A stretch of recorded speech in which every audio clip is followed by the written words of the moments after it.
Hello and welcome to today's AWS Masterclass about Elastic MapReduce.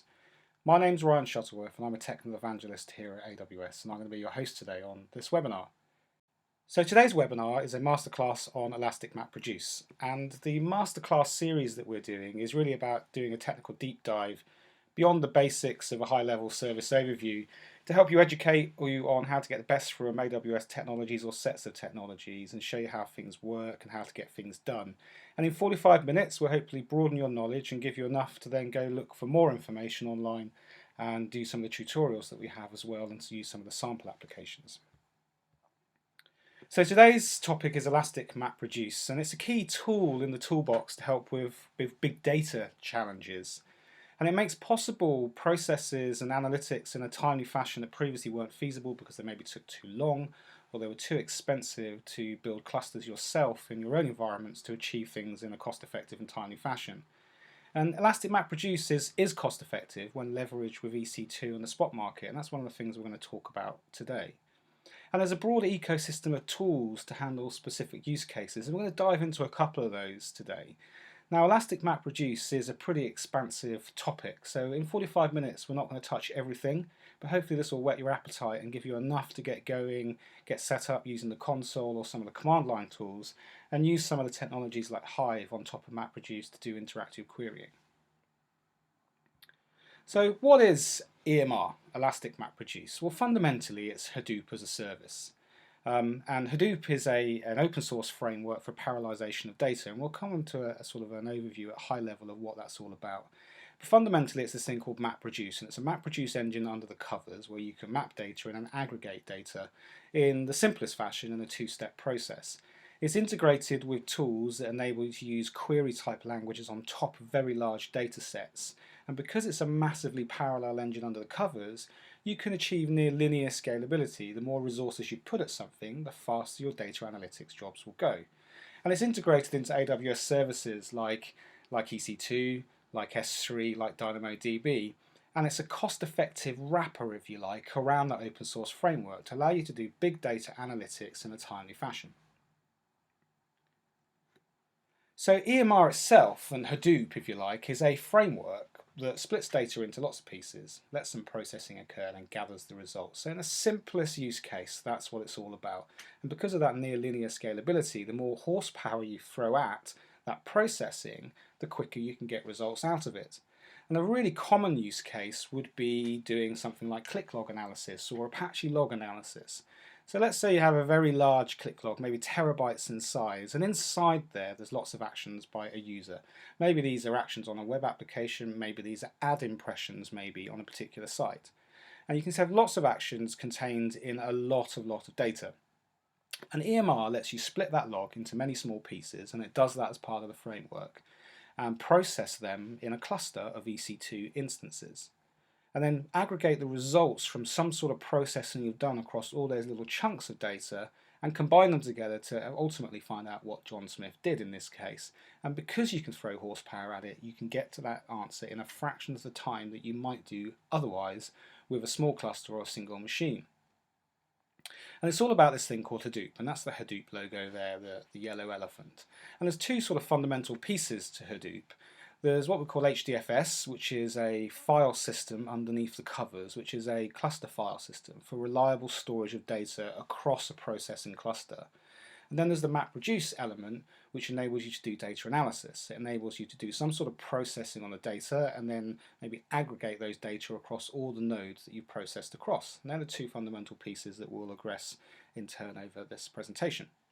But first off, big data is not Hadoop. Big data is an expansive topic. And big data is defined in a number of ways, but there's a very common one there, which is 3 V's. It's about data with very high volume, data at petabyte scale potentially, data that's maybe changing with a very high velocity, such as aggregating logs off many application servers on a high availability and a high scale application on the web, and data with a high degree of variety. Now there are other definitions. Some organisations might talk about data with particularly low density, such as maybe a Twitter stream or something like that, where there's very small pieces of information contained in a very large volume that are relevant to you. And indeed, some people add a fourth V, which is validity, to try and answer that sort of angle about what data is relevant to you or not. But big data is fundamentally not Hadoop. Big data is when you start to need to innovate to collect, store, analyze, and manage your data. When data gets to a certain scale that you have to be clever about how you get your data into an environment, where you store it, the sort of platforms you use for that, how you analyze it, and the subsequent management of your data sets. Now today we're going to focus on that analyze stage with EMR, but I will touch upon how you get your data and store your data as well, just to frame big data and put EMR in that context. So how do you get your slice of big data? There's a whole load of services you can use, but some really common ones talking about very large data sets that you might have in your environment and not in the cloud. Customers will use things like AWS Direct Connect, putting a high bandwidth, low latency pipe between their environment and the AWS cloud, enabling you to push data up in very high volumes and high speeds into the cloud to do things like EMR analysis. We also have a service where you can actually ship physical disk drives to us called AWS Import Export. So putting them in a cardboard box on the back of a FedEx van is extremely high bandwidth, and you can get very large data sets seeded into the cloud so you can start doing analytics that way. Some customers will use queuing like SQS because it's ultimately a highly scalable event buffering system, so they can throw stuff from their application servers into SQS and then slowly process them off those queues into storage and then do analysis. And other customers will use things like Storage Gateway to synchronize local data sets into the cloud so they can spin up clusters like EMR clusters that we're going to show you how to do later. There are other storage technologies as well, and S3 on the far right is one that will come at a lot in this webinar, because S3 is a fundamental sort of backbone to EMR. So it's an object data store. You can have as many objects as you like, up to 5 terabytes per object, stored with very high durability. So a hugely scalable web storage platform. And then there are other things like RDS, relational database on the left, and then some NoSQL stores in the middle there, with DynamoDB being our very high performance provisioned throughput databases. Now all of these technologies come into play in some shape or form when we talk about EMR, because once you have data in the cloud, such as putting it into S3, it becomes a source and an output destination for EMR results. Likewise, DynamoDB can be used in that context, and then moving data out once you've analysed them into things like RDS for running standard SQL over the top of, as well, is a very common use case. So that's where you put your data once you've got it in the cloud. So let's get on with Elastic MapReduce then, and talk about how you get started with Elastic MapReduce, some of the tools and the operating modes that are under the covers of Elastic MapReduce. So Elastic MapReduce at a high level technically is a framework that you can start at the end of a web service call or from the console. So you can log into the AWS Management Console, go to the EMR tab, and you can start a cluster.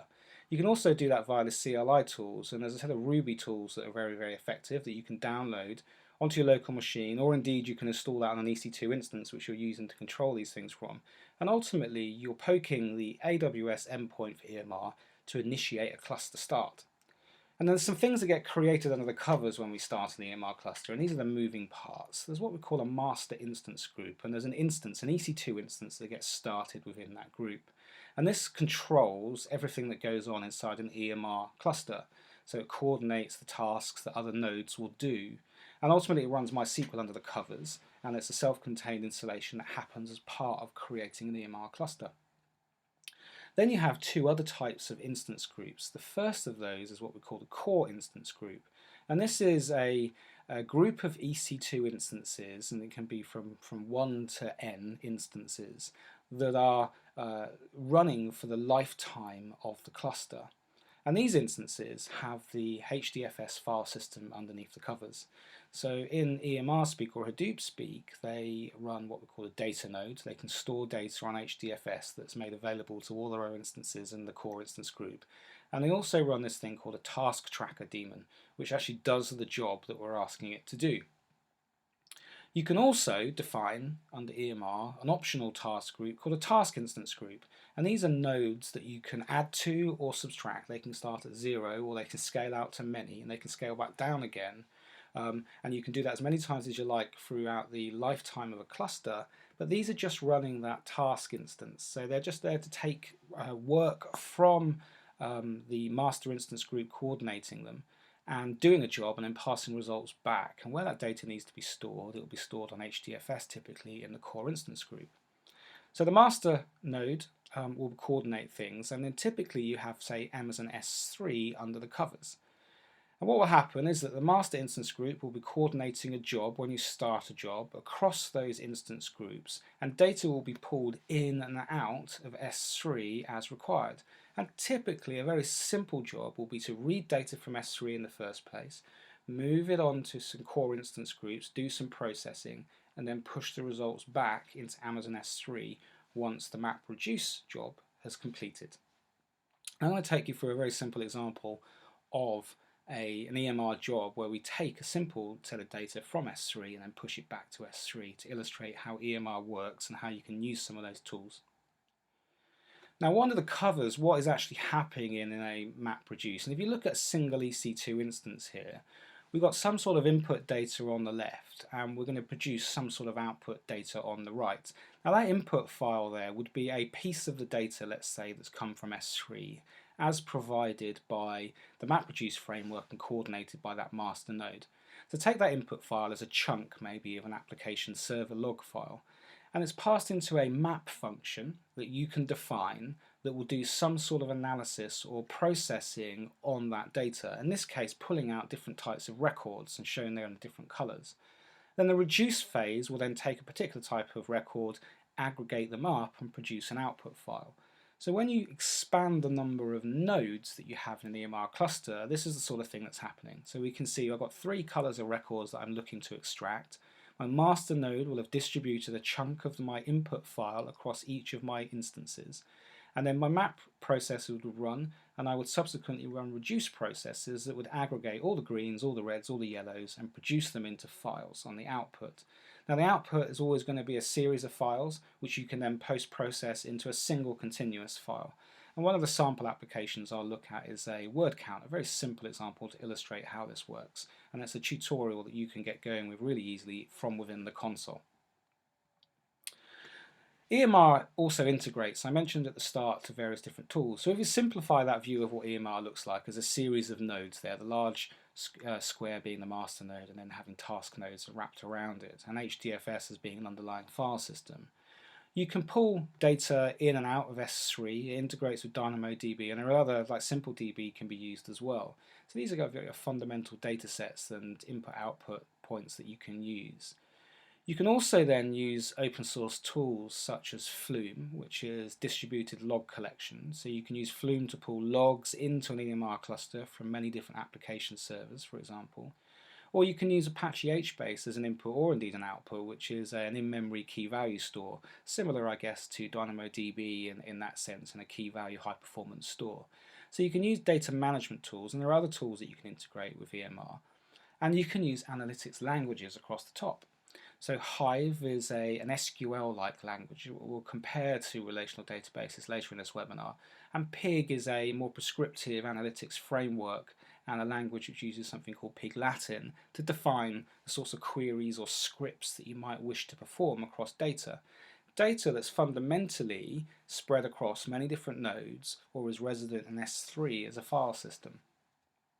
Once processing has occurred, there are tools like Scoop that enable you to pull data out of an EMR cluster and load a relational database, such as under our RDS service, relational database service like a MySQL database. And then you can use tools like AWS Data Pipeline to pull all that data wherever it might reside and move it into something like Redshift, which is our high-performance data warehouse. So then all your popular dashboarding or query tools that you have in your business might sit across the top. So a typical process here might be that we're using EMR with data pulled in from different application servers using Flume. EMR is executing a Hive script to do some sort of transformation or query across the top. And data then might reside then in S3 as an output, and then Pipeline would push it into Redshift and transform it into a columnar database format for high-performance data warehousing queries. And processes like that can continuously operate on very large data sets. And that's what many customers are doing with EMR to help them drive insight into what's going on in their applications, or maybe drive different sort of proactive processes for their business based upon the insight that you can gain from what people are really doing in near real time. So EMR itself, under the covers, what you define is a job flow. So this is your interaction point with a cluster. So a job flow, when you created one in EMR and you create one in the console, you create the job flow and a cluster is created, and it will create the master nodes, the core instances, and any task instances that you define. You can then define a set of processing steps, and you can have n of these steps before a job flow ends on the far right. So you might execute a script such as a piece of Java compiled. It could be Hive script, it could be Python, it could be Bash. We support a whole load of different processes, and I'll drop into those later. You can chain these execution steps using data from our previous steps. And then you can also dynamically define new steps as long as the job flow is running. So, and then when you're done with the cluster, you can terminate it and all the instances will disappear. And that's the fundamental of what you can do. And I'm going to step in a very simple two-step process and show you how that happens and show you behind the scenes how to interact with that with some of the tools. So Hadoop in this job flow breaks the data set, as we've seen in the previous diagrams, into multiple sets. So if the data is set, it's too large to process quickly on a single node. So in that previous example where I had 3 EC2 instances, I had 3 chunks of files. Hadoop will automatically split a data set that you give into it into processing units. A step that we've seen in here can be compiled Java, for example, or it could be a script to be executed by something called the Hadoop streamer, which we'll have a look at. And then typically the data will be passed between steps using HDFS or S3, and then you generally output onto S3 for subsequent use by other technologies. And that's a job flow under EMR. So in the console, if you go to the EMR tab, you'll see that you can create a job flow using the console, and it will take you through a set of steps in the wizard, just like creating an EC2 instance. In order for you to create an EMR cluster. And the first step will be naming a job flow. And if you look in the console, you can start a sample application. And I'm going to run the sample application here for a streaming job flow, and I'll talk about the different types of job flows later. But a streaming job flow will enable us to essentially use a utility that comes with a Hadoop distribution. So Hadoop is a Java framework under the cover, and the streamer will allow us to run on any arbitrary executable on the machines, on the nodes, in order to do a job. And it allows us to create a simple MapReduce with any sort of executable script such as Bash, Python, and so on. And the way it works is it reads the input from standard input, and then the reducer outputs through standard output. And by default, we're talking about lines of records that represent data as key value pairs. So pretty common format in terms of logs and outputs from different types of applications. So using the console, starting the streamer sample application, there's a number of things to bear in mind here and to illustrate. The first is the input location of some data. Now in this sample application, this is an S3 bucket that we provide. So in the EU West here, there's a bucket called Elastic MapReduce that's open to everyone, and there's a samples directory, and I've got some input data in there and a word count. So this input data for this example is basically a set of words in files. So, and we're going to count the number of instances of individual types of words. The output location, in this case, is my S3 bucket. So I've set this up as RJS EMR as my S3 bucket, and it's going to output a path object there with that date in order to output my chunk files that come out the other end. And then the mapper, I'm going to use the sample mapper, and this is actually a Python script called word splitter. So this is the location, and you can push scripts into S3 and then define where those are for when the EMR runs. And the script in this case is a simple Python script, and it's worth just looking at what this does for a streamer. This is a very basic sense, running from standard in to standard out. Now there's two pieces of this. One is that reads words from standard in line by line. So for each line in the standard in, it's going to extract a word using that regex. And then it's going to, for each word, it's going to output into standard out a line. In this case, it's going to output long value sum, colon, and then let's say the word might be abacus, tab 1. So this is a tab delimited key value pair. So it's going to output that for every word that comes out. So there'll always be a 1 after each word. Even if there are 100 words, there'll be abacus 1 times 100.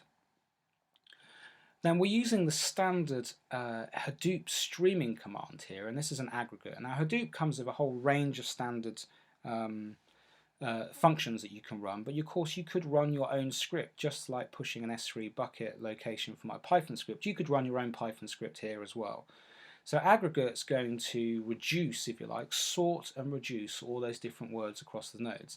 So it will sort them so all the abacuses appear together, and then it will add those instances up and output a single row. So abacus 1 will become abacus 2. So sort the input and add up the totals. So a really simple example of counting words.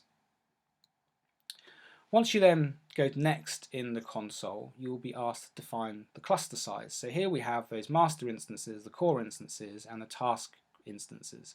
So I'm going to start my master on a small, and I'm going to have 2 core instances that are running my HDFS file system, and they can take tasks and do the jobs that I've asked. But I could add optional there instances for my task instance group that could expand and contract, and they effectively take on the load. So let's just look at those instance groups in a bit more detail, just to reiterate. Master instance group manages the job flow. So it coordinates the distribution of the work across those task instance groups. It also tracks the status, so it knows if any have gone wrong. You can also SSH onto the master node.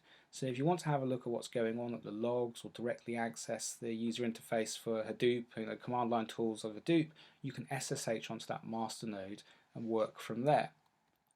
The core instance groups then, and these are the ones that do the fundamental part of the job and run HDFS. So you need to define this capacity up front, and it will be fixed for the entire job flow, or fixed at a minimum. You can actually add core instances as you run a job flow if you need to add more, but you can't take them away. So core instances run the data node, they store the data, and they do tasks using the task tracker Hadoop daemon. And then lastly, there's the task instance groups. Now, these just do tasks. They get data passed into them, and they give data back to the coordinating master node. And you can add or subtract as many of these task instances as you like throughout the lifetime of a job. So you can expand a cluster to do a particular type of processing at a particular point in the day, and then subtract it afterwards. So you can use elasticity in the cloud to achieve your workflows or your job flows in a more timely fashion.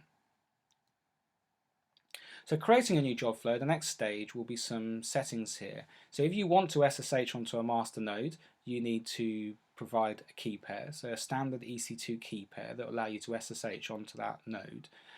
If you want to keep the job flow running once its processing is completed, so you can dynamically add more steps and carry on processing the data, you can keep it alive.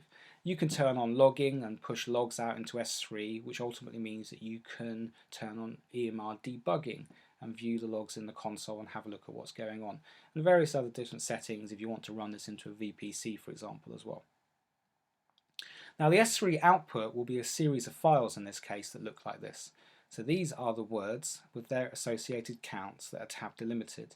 And depending upon the number of nodes that I chose to run in that cluster, there'll be more or less of those files as parts in the output bucket that I've defined. So if I ran 2, I might have 6 files. If I ran 9, there might be 13, 14. The number of reducer processes will increase or decrease depending upon the capacity or the data that I have. And that's what I'll get. I'll get an input file in S3 that will be split up automatically, passed across my cluster. My map process will run to extract that data, and then my reduce will aggregate the totals and output part files that are all unique counts of the words within those parts. Now you can do that same job at the command line. So here is the Ruby tools at the CLI. So this is a really simple install that you can wget from our website onto an instance or your local machine. As long as you've got Ruby installed, you can run this. You set up some credential files, typically as you do with all of our command line tools, your secret access keys to authenticate against your account. And you're essentially defining exactly the same things. So a mapper, in this case, getting my word splitter PY from S3, my input data set, where the path or the bucket path that I'm going to get my data from, where I'm going to output my data, and in this case using a standard reducer function, aggregate. So by default, if you took that sort of command at the command line, that will launch a job flow on a single EC2 node. So it'll run in a single cluster on an EC2 M1 small instance. And when your steps are running correctly, what you'd normally do then is on a larger set of data, expand that cluster across multiple nodes. So you'd start small by default. But you can specify at the command line using num instances and instance type parameters the size of cluster and nodes that you want to run. So a elastic MapReduce command at the command line might look like this, where I've specified a key pair so I can SSH onto it, my region, my name of my job flow. I want 5 instances of type M2 4 extra large. I want this to keep alive, and I want my log bucket to be in that location in S3. So this is a classic sort of setup that gives you all the controls of the console in a simple command line call. So instance type count there shown to expand the cluster. And I've got the keep alive flag set up here, so I can keep adding steps to this process, which is a useful thing as you're doing iterative development. So if you started on a cluster, you defined a particular script, you want to push it up there, you then want to add another step to that job flow to process data in a different way, and you can do that over a period of time, build up your job flows, and then pull all that together into a final production workflow, job flow, when you're done. Using the command line, you can also add some of these tools that I've spoken of. So simple command line flags will enable you to add things like pig, hive, and hbase. And we'll look at hbase and pig and hive in a little bit more detail subsequently. You can also bootstrap. So just as you bootstrap EC2 instances to configure them in a particular way when you might be installing some software or adding some code from S3 to run a web app, for example, when you start an EC2 instance, you can use bootstrapping actions on an EMR job flow. And there's a whole host of these bootstrapping actions. You can run custom ones, but you can run some standard ones too. So here's shown some configuring Hadoop action with some arguments there about the block size on the file system. And the actions that you can perform at bootstrapping are specified here. So that you can have up to 16 bootstrap actions per job flow by providing multiple what we call bootstrap action parameters, as you've just seen. Now these are all defined S3 scripts. So you can see on the left here that I've got configure daemons as one of the scripts, configure Hadoop, memory intensive. So configure daemons allows you to configure the JVM properties. So on the right there is an example of pulling in that script and passing in the arguments to change the heap size of Java and the garbage collect time to change the performance profile of the cluster. Configure Hadoop will do things around the fundamental Hadoop configuration of the framework. Memory intensive will be a configuration that enables you to use smaller instances in a more memory efficient way. You can also have conditional run ifs. So shown there is a simple example of echoing out that this is running on a master node. So you can do conditional processing. And then you can fire in a bunch of scripts in a bucket, in a directory that will run when the shutdown action or the job flow is complete. And all of these scripts will run in parallel, but they must finish in 60 seconds. Or you can run a custom action. So here showing downloading a shell script from S3 that performs some sort of download of data or configuration of assets on that cluster. So as you start a job flow, you can ensure that it's fully automated to get it into a state that you want to run in. You can do that in the console too. So shown here, I've got a configure Hadoop action. So when you run through the console, there's a simple wizard that will interface with those scripts, and you can see exactly here that S3 location of that script and then the arguments that you're firing in. So you can configure any of those and you can stack up those 16 actions. Okay, so that's a job flow, and that's integrating bootstrapping actions to it, defining the size of the cluster, and a very simple example of what we call a streamer, where it's taking standard in and piping out the standard out, some processing of some sort of log file. But there's then integrated tools, so you need to know what sort of tools you might want to be using or the purpose that you're going to be doing your Hadoop cluster for to know which tool to use. So Hadoop streaming that I've just shown you is really really suitable for unstructured data with a wide variety of formats. So there's a high flexibility on the language you can use to process those formats. So you might define a script in Python, you might use Perl, Bash, Ruby, it might be compiled Java, whatever you want to work in, as long as you can execute it on that Linux instance that's running under the covers, the Hadoop streamer executable jar will allow you to call out to that and use standard in, standard out. So it's the mapper, the reducer, the inputs and the outputs are all supplied by a job flow, and you can scale that from one instance to an unlimited number of processes. But on the other side, if you like, doing data analytics in that way, at any sort of scale or complexity, is generally wrong, because you're actually having to code your data analytics. And you have a simple two-stage data flow, which is quite rigid. You have the map and the reduce stage. So if you're doing complex joins across data, they're typically going to be hard, they'll be error prone. And then if you're using things like Java for this language, then your prototyping requires you to recompile some jars and push those up to your EMR cluster. So okay for small scale projects and for getting started and exploring Hadoop, but generally you're going to want to go beyond that, and that's where the other tools that are integrated come in. So Hive is a very popular one that enables you to do structured data analysis, but it's generally a higher latency. So if you've got latency requirements of fast data operations, then Hive might not be for you. But where you want to do SQL-like operations, Hive is great. Pig improves the sort of performance sort of end, but it gives you a semi-structured data that can be mined using set operations. And the language under the cover is called Pig Latin, which is a very different sort of language from an SQL type language. And then you can integrate with HBase as well. So you can start HBase and have a near real-time, very high performance key value store for structured data that you can then query on top of, just as you might query Dynamo, for example. So let's have a look at Hive integration. And Hive integration really is all about producing a schema on read. So rather than having a schema pre-populated with data, we define a mapping, if you like, of your data that you have held across this distributed EMR cluster, and the schema is created on read, and that gives you some benefits. So it's a simple way to use Hadoop because it's an SQL-like interface on top of the data contained in it. So, for example, a create table statement actually references a data location on S3 under EMR and Hive. The language is called HiveQL, which is very similar to SQL. So a query might be select count 1 from some table, where that table is actually data that's held in S3 and distributed across EMR as a point of processing to get that data back. So it requires some sort of mapping to the input data, so you need to know what that data structure is. And it uses SerDes to make different input formats queryable. And it's got some quite powerful data types in this, like arrays and maps, which would make it a powerful language above SQL. So if you look at a comparison between SQL and HiveQL, SQL allows you to do input, updates, insert, deletes. It supports transactions. It has indexes. It's very low latency. You have hundreds of functions built into the language, but things like multi-table inserts aren't supported, and things like create a table from a select, generally not valid SQL 92. Some databases have it, but most don't. On the other side, we have HiveQL, where you have the equivalent insert and overwrite table, but things like transactions, indexes, and so on are not supported. It's generally a much higher latency, minutes to get results back out of the distributed data sets, and there's a reduced set of functions.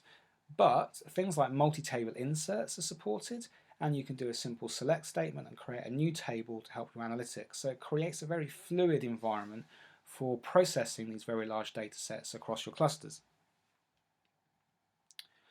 You can interface with Hive using JDBC. So there's a JDBC listener started by default on EMR. The ports there are open for Hive, and then you can go down under the covers into Hadoop with a different set of ports. And there's a Hive JDBC driver that you can download. And to get that working on your EMR cluster, you need to open a port on a security group on the master node, on the master group. And then you can create an SSH tunnel for your JDBC connection to operate across. So just like opening up port for SQL access on an instance in EC2 that you're running a database on, exactly the same process. The security groups under the covers that get built with EMR, you just need to open up, and then you can access them using a JDBC connection.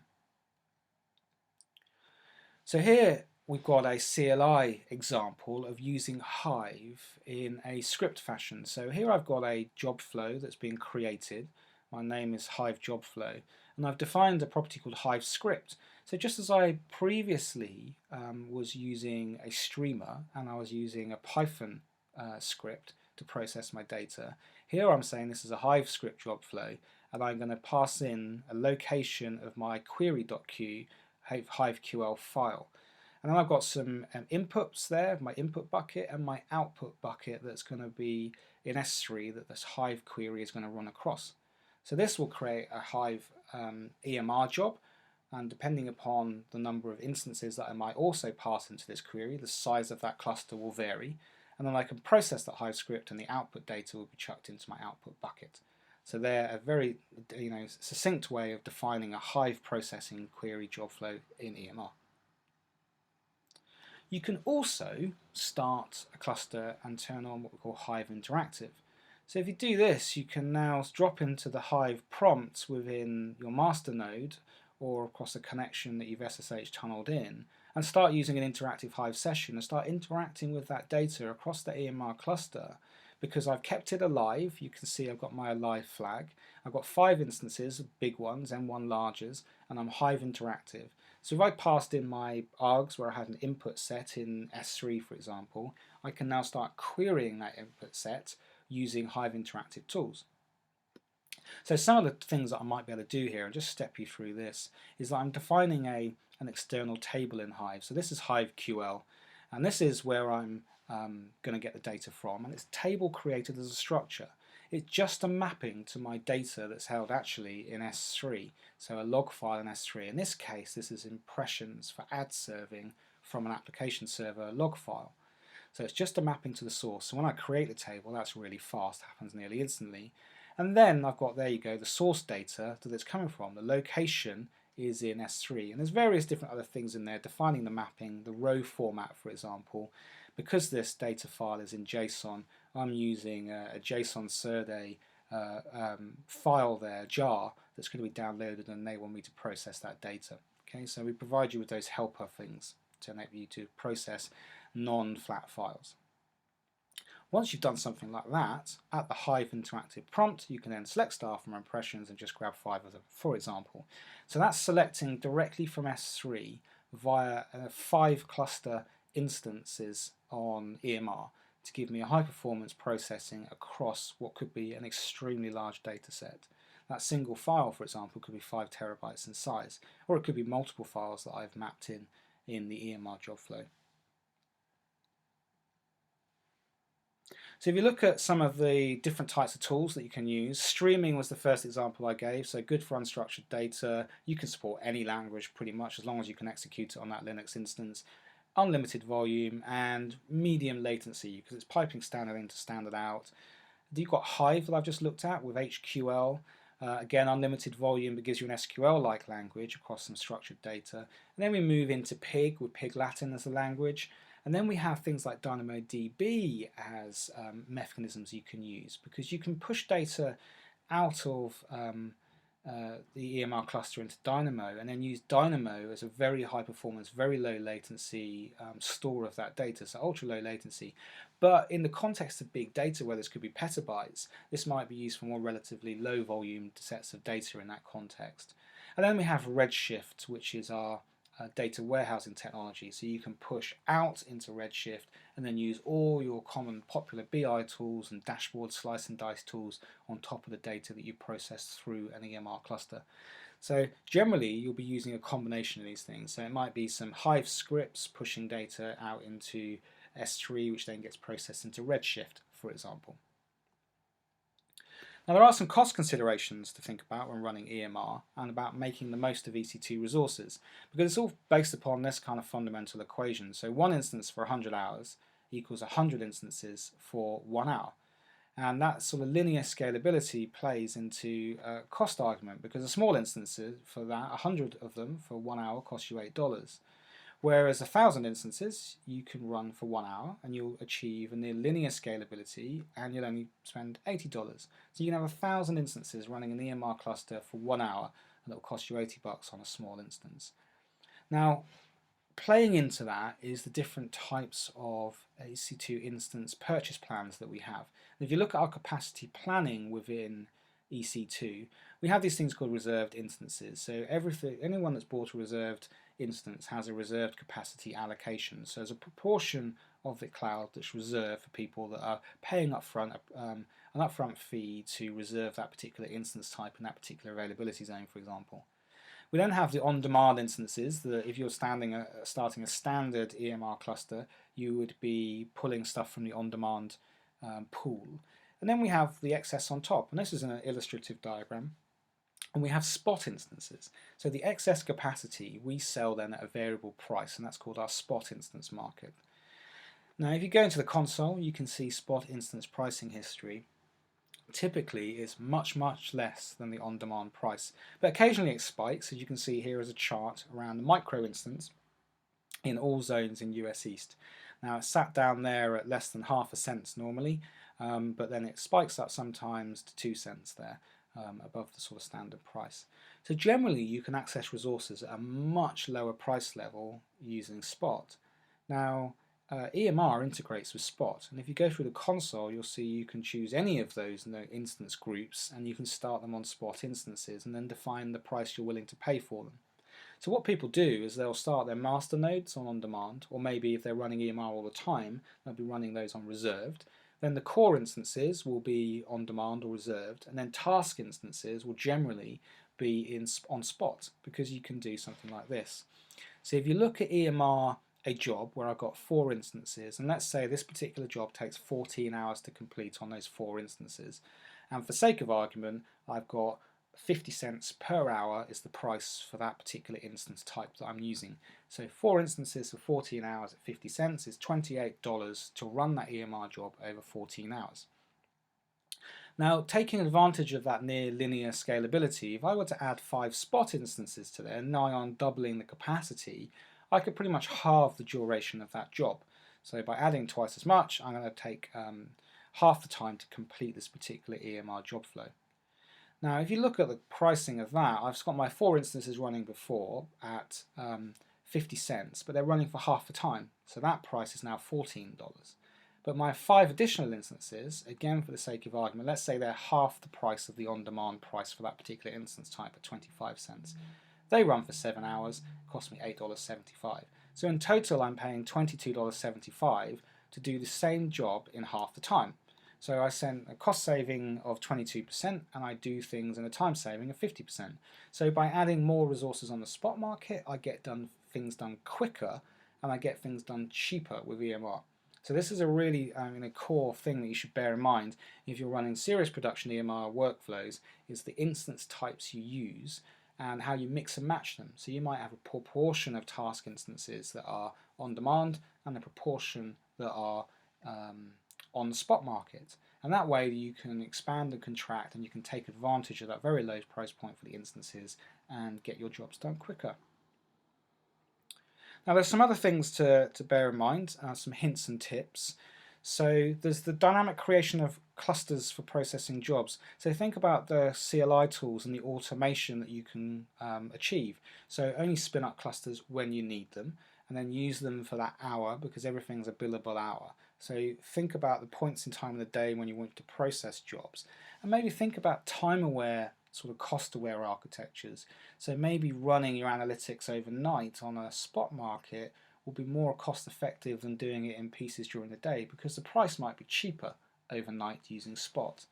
Think of bulk data stored in S3, so this is the best place to put it. And you can also use reduced redundancy storage in S3, because by default we support 11 nines, or designed for 11 nines of data durability in S3.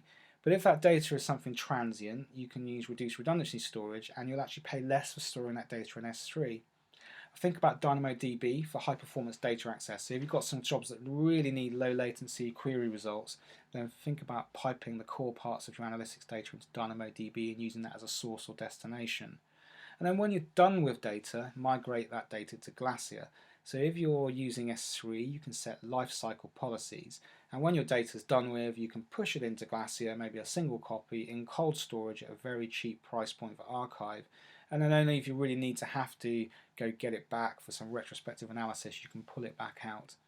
And then it integrates with VPC. So if you're running a VPC, use that, because it will give a secure environment for your EMR clusters. And then you can set IAM, identity and access management roles, and set up network security. You can set up access from a user perspective about who can do what in your EMR setup. So you can secure this whole environment. Another thing to think about, and there's a blog post that you can go look at for this, is that there's a framework called Shark that sits on top of Hive and Spark. So rather than using Hadoop as an underlying framework in EMR, you can use Spark, and this will typically run a lot faster than a Hadoop job. So you can simply use a bootstrapping action that I've shown you there to install Spark on the nodes, and then you'll start running Spark jobs on top of Hive, and up to 30 times quicker for running a particular job. So a really good way of boosting the performance of some of these big data analytics jobs on EMR. So EMR is not just Hadoop, and it's expanding all the time. And you can subscribe to my colleague Jeff's blog in the States at aws.typepad.com. Get an RSS feed from there, and each time any of these new features come out, he talks about them in that blog. So in summary, just to wrap up my 45 minutes, EMR is Hadoop as a service, essentially. It integrates with all the sorts of tools you'd expect in that open source ecosystem, such as Hive, Pig, and so on. And it allows you to do MapReduce type processes. It allows you to scale out massively parallel, so split data up into many different pieces to achieve analytics in a time frame that wouldn't normally be achievable with the resources you might have on your desktop. And it integrates into AWS services like S3, Dynamo, and so on. And it's cost effective because of the operation against things like the spot market. You can get things done quicker for cheaper under an EMR using spot instances. So there's a really good tutorial that you can try which actually talks about using Hive, and it talks about the ad impressions example that I gave you. So if you go to that, and I'll leave this on the screen, aws.amazon.com/articles2855, there's a great tutorial. There's also some fantastic videos on YouTube that talk about getting started with all these different steps. You can find out more about that at the Big Data section of the Amazon website. And any questions you've asked today, I'll follow up with offline. But thanks again for listening. That's 45 minutes on EMR. Hopefully you found that useful and whetted your appetite.